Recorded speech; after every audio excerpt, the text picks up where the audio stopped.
नमस्कार साथियों, आपका स्वागत है हमारे इस नए प्रोग्राम में। आपको याद होगा हमने पिछले साल यानी साल 2024 की तमाम खबरों को, तमाम इंपॉर्टेंट घटनाओं को रिवाइज करने के लिए एक प्रोग्राम शुरू किया था। प्रोग्राम का नाम था रिकैप प्रोग्राम।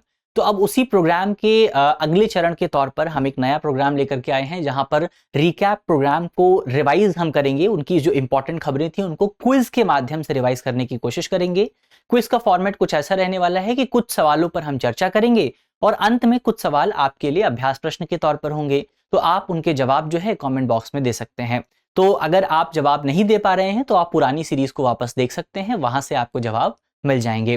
तो चलिए इसी नोट के साथ वीडियो की करते हैं शुरुआत। और सबसे पहले आज का जो हमारा सवाल है उसमें आपसे पूछा गया है कि विश्व आर्थिक स्थिति और संभावना रिपोर्ट 2024 के संदर्भ में निम्नलिखित कथनों पर विचार कीजिए।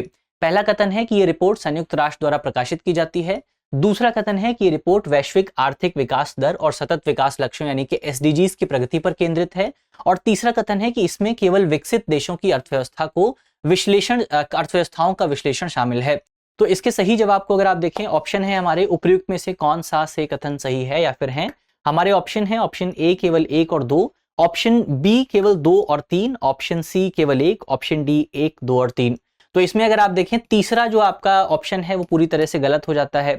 तो आपका सही जवाब क्या है? सही जवाब है आपका ऑप्शन ए और कथन ए और कथन 2, यानी कि आपका ऑप्शन ए इसका सही जवाब हो जाता है। तो इसको थोड़ा सा और डिटेल से अगर हम समझने की कोशिश करें तो यहाँ पर आपका विश्व आर्थिक स्थिति और संभावना रिपोर्ट जो है वो यूएन द्वारा जारी की गई है।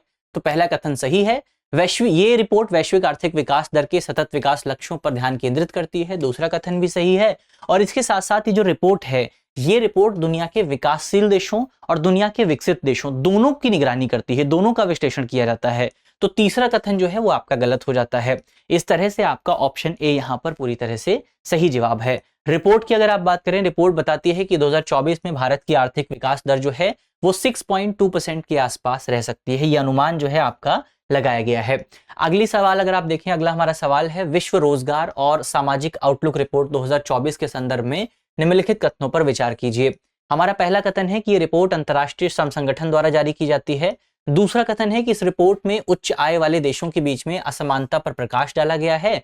और तीसरा कथन है कि इसके अनुसार 2024 में वैश्विक बेरोजगारी में तीव्र वृद्धि का अनुमान लगाया गया है। तो अब उपयुक्त में से कौन सा से कथन सही है या फिर है? हमारे ऑप्शन है ऑप्शन ए केवल 1 और 2, ऑप्शन बी केवल 2 और 3, ऑप्शन सी केवल 1 और ऑप्शन डी 1, 2 और 3। तो यहां पर अगर आप देखें इस सवाल का जो सही जवाब है वो है आपका ऑप्शन सी, क्योंकि आपका केवल पहला कथन जो है वो सही है, बाकी दोनों कथन आपके गलत हैं। तो यहां पर पहला कथन सही है, बाकी दोनों कथन आपके गलत हैं। इसके बारे में और ज्यादा डिटेल से अगर आप बात करें तो विश्व रोजगार और सामाजिक आउटलुक रिपोर्ट आईएलओ द्वारा प्रकाशित की जाती है। आईएलओ की फुल फॉर्म आप जानते हैं, इंटरनेशनल लेबर ऑर्गेनाइजेशन। रिपोर्ट में उच्च और निम्न आय वाले देशों के बीच असमानता पर प्रकाश डाला गया है। तो दूसरा कथन यहां पर गलत हो जाता है।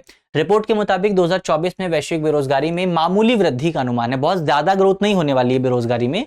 इस तरह से तीसरा कथन भी आपका गलत हो जाता है। अंतर्राष्ट्रीय श्रम संगठन आईएलओ की अगर आप बात करें तो ये यूएन की एक एजेंसी है। इसे 1919 में प्रथम विश्व युद्ध के बाद बनाया गया था। टोटल आपको इसके 187 मेंबर्स मिलेंगे, भारत भी इसका मेंबर है। और इसका मुख्यालय जो है वो स्विट्जरलैंड के जेनेवा में आपको देखने को मिल जाएगा। चलिए अगली खबर पे बात करते हैं। अगली हमारी खबर है वैश्विक जोखिम रिपोर्ट 2024 के संदर्भ में निम्नलिखित कथनों पर विचार कीजिए। हमारा पहला कथन है कि ये जो रिपोर्ट है ये विश्व स्वास्थ्य संगठन द्वारा जारी की जाती है। दूसरा हमारा ऑप्शन है इसका उद्देश्य वैश्विक जोखिम के दीर्घकालिक और अल्पकालिक प्रभावों का मूल्यांकन करना है। तीसरा हमारा ऑप्शन है रिपोर्ट के अनुसार एआई संचालित गलत सूचना और दुष्प्रभाव प्रमुख संकट है। तो इसमें अगर आप देखें पहला कथन आपका गलत है, क्योंकि डब्ल्यूएचओ का इससे कोई भी संबंध नहीं है। तो पहला कथन अगर आपका गलत है तो सही जवाब कौन सा है? ऑप्शन बी जो है वो आपका सही जवाब हो जाता है, यानी कि दूसरा और तीसरा कथन जो है वो आपका सही है। तो अब ये रिपोर्ट जारी किसने की है? ये रिपोर्ट जारी की गई है विश्व आर्थिक मंच की ओर से, यानी कि वर्ल्ड इकोनॉमिक फोरम की ओर से। तो पहला कथन आपका गलत हो जाता है। दूसरा कथन सही है, क्योंकि रिपोर्ट आपका लॉन्ग टर्म और शॉर्ट टर्म जो आपके जोखिम हैं उनका मूल्यांकन करता है। रिपोर्ट में बेसिकली आपके 1500 से ज्यादा जो विशेषज्ञ हैं, उद्योग जगत के जो लीडर्स हैं, उनके विचारों को शामिल किया गया है और रिपोर्ट बताती है कि भविष्य में क्या क्या समस्याएं दुनिया को देखने को मिल सकती हैं। इस रिपोर्ट में जलवायु परिवर्तन को एक बड़ी समस्या के तौर पर शामिल किया गया है और इसके साथ साथ आर्टिफिशियल इंटेलिजेंस के माध्यम से जिस तरह से डिसइंफॉर्मेशन और मिस इन्फॉर्मेशन को बढ़ावा देने की कोशिश की जा रही है, उसको भी रिपोर्ट में शामिल किया गया है। तो तीसरा जो आपका दूसरा कथन है वो पूरी तरह से सही है और तीसरा कथन भी सही है। तो इस तरह से आपका जो ऑप्शन बी है वो सही जवाब हो जाता है। चलिए आगे बढ़ा जाए। अगली जो हमारी खबर है उसमें आपसे पूछा गया है कि निम्नलिखित कथनों पर विचार कीजिए। हमारा पहला कथन है एसर रिपोर्ट एनजीओ प्रथम द्वारा जारी किया गया है। दूसरा कथन है कि इसका उद्देश्य ग्रामीण भारत में बच्चों की शैक्षिक स्थिति और नामांकन का आकलन करना है। और तीसरा कथन है कि ये रिपोर्ट वर्ष 2005 से प्रकाशित की जा रही है। इसका ऑप्शन अगर आप देखें, ऑप्शन ए है केवल 1, ऑप्शन बी है केवल 1 और 3, ऑप्शन सी है केवल 3 और ऑप्शन डी है 1, 2 और 3। तो इसका जो सही जवाब है वो है आपका ऑप्शन डी, यानी कि तीनों कथन यहां पर आपके सही हैं। सवाल के बारे में थोड़ा सा डिटेल से अगर आप बात करें तो ये जो एसर रिपोर्ट है, एसर रिपोर्ट की फुल फॉर्म है वार्षिक शिक्षा स्थिति रिपोर्ट। ये रिपोर्ट एक एनजीओ है, एनजीओ का नाम है प्रथम एनजीओ, तो इसको आप याद रखें। एसर रिपोर्ट प्रथम नाम की एनजीओ द्वारा जारी की जाती है। तो आपका पहला कथन सही है। ये एक वार्षिक रिपोर्ट है, नागरिक नेतृत्व वाली घरेलू सर्वेक्षण है, यानी कि नागरिकों से बेसिकली यहाँ पर इंटरेक्शन किया जाता है तब रिपोर्ट तैयार होती है। इस रिपोर्ट का उद्देश्य है ग्रामीण भारत में बच्चे स्कूल में नामांकित हैं या नहीं और वो क्या सीख रहे हैं इसका पता लगाना। तो आपका ऑप्शन 2 भी सही है और रिपोर्ट 2005 के बाद से जारी की जा रही है। तो इस तरह से आपका कथन 3 भी सही हो जाता है। तो यहां पर हमने देखा कि तीनों कथन आपके सही जवाब हो जाते हैं। चलिए आगे बढ़ा जाए। अपने अंतिम सवाल को अगर आप देखें, हमारा अंतिम सवाल है निम्नलिखित कथनों पर विचार कीजिए। पहला हमारा कथन है राज्य स्टार्टअप रैंकिंग वाणिज्य और उद्योग मंत्रालय द्वारा जारी की जाती है। दूसरा कथन है कि इसका उद्देश्य भारत में स्टार्टअप इकोसिस्टम को प्रोत्साहित करना है। और तीसरा हमारा ऑप्शन है ये रैंकिंग 2019 से जारी की जा रही है। इसमें अगर आप ऑप्शन देखें, ऑप्शन ए है केवल 1 और 2, ऑप्शन बी है केवल 2 और 3, ऑप्शन सी है केवल 1 और ऑप्शन डी है 1, 2 और 3। तो इसमें अगर आप देखें सबसे पहले आपका जो तीसरा कथन है, तीसरा कथन आपका हो जाता है गलत, तो ये भी आपका बाहर हो जाता है और ये भी आपका बाहर हो जाता है। अब इसमें अगर आप देखें पहला और दूसरा कथन दोनों सही हैं, तो इस तरह से आपका ऑप्शन ए जो है वो बिल्कुल सही जवाब आपको देखने को मिलता है। तो पहला और दूसरा कथन सही है और तीसरा कथन जो है वो आपका गलत है। तो डिटेल से अगर आप देखें तो ये रिपोर्ट जो है ये राज्यों की जो स्टार्टअप रैंकिंग है ये वाणिज्य और उद्योग मंत्रालय द्वारा जारी की जाती है। तो पहला कथन आपका सही है।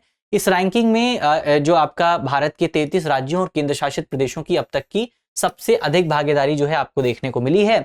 इस रैंकिंग का उद्देश्य है कि भारत सरकार की तरफ से भारत में स्टार्टअप इकोसिस्टम को बढ़ावा देने के लिए जो तमाम प्रयास किए जा रहे हैं उन प्रयासों के परिणामों को धरातल पर देखा जा सके, तो उसकी क्या स्थिति है उसकी जांच की जा सके। तो दूसरा कथन आपका सही हो जाता है।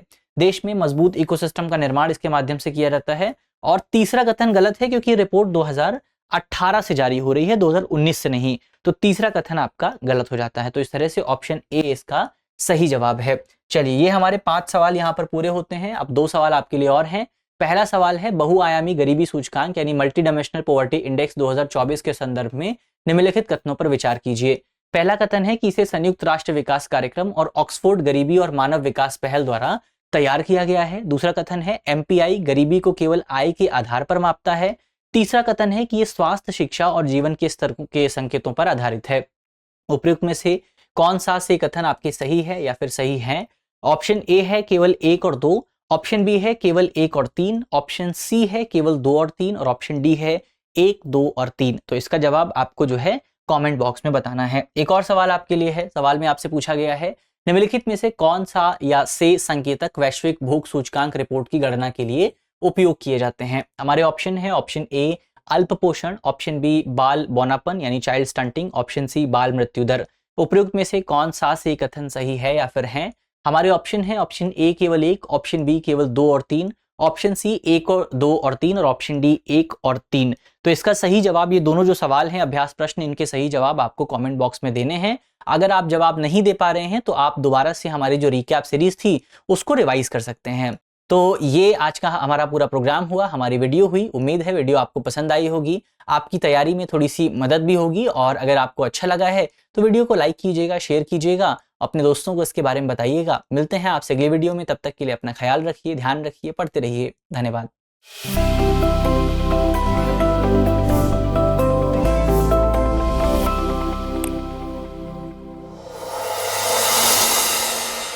डियर व्यूअर्स, अपने एग्जाम की तैयारी को और बेहतर करने के लिए हमारे चैनल को लाइक, शेयर और सब्सक्राइब करना न भूलें।